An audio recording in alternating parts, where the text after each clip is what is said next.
Hi, it's Kate here, and we're talking about small wins, your swings for your health on this little challenge. And one of the first ones that you can do is check what your blood pressure is doing.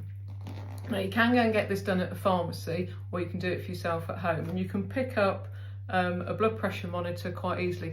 Look for one that's been approved by the British and Irish Hypertension Society. This one that I've got will also check for irregular heartbeat, so if somebody has atrial fibrillation. It's really important that we know what our blood pressure is, so we're getting our baseline. Before you take your blood pressure, you want to have a little sit down. So you want to sit down for sort of 10 to 15 minutes if you can, nice and relaxed. So no phones, no news, no watching the news or reading doom scrolling. And then with your blood pressure monitor, you're going to plug it all in. And then you take your cuff. So you want to make sure you're relaxed, and when you do it, you're going to have both feet flat on the floor. And you unfurl it, and you want to make sure that the lead is dropping down inside your arm.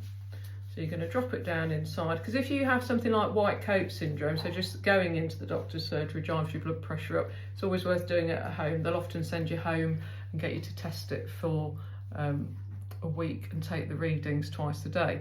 So once you're wired up, you're just going to hit the start button. You're going to hear a whirring noise now. Just switched it on and we're off.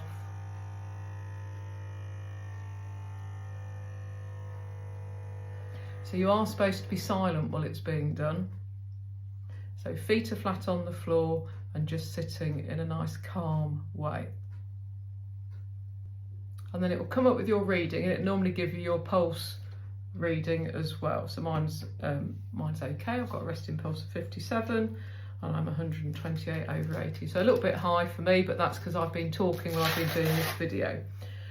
So if you found that the reading was quite high, so sort of 130, 140 over something, then I would suggest that you take, normally you'd suggest you take 2 readings and do 2 in the morning and 2 at the end of the day, and I'd keep a note for a week and see what it's doing. And then if you're finding that your readings are quite high, then that gives you the information to take to your GP before they just send you home for a week to take your blood pressure readings. So if it is quite high, or if you're not sure how to take it, not confident about taking it, just pop to your local pharmacist and they will quite happily take your blood pressure for you. And it gives you that starting point to work from. So we want that baseline of where we are. So we know that if we have got slightly higher blood pressure, then we can start doing some things to bring it down. So start bringing in some mindfulness work into our lives, looking at our stress levels. How can we de-stress?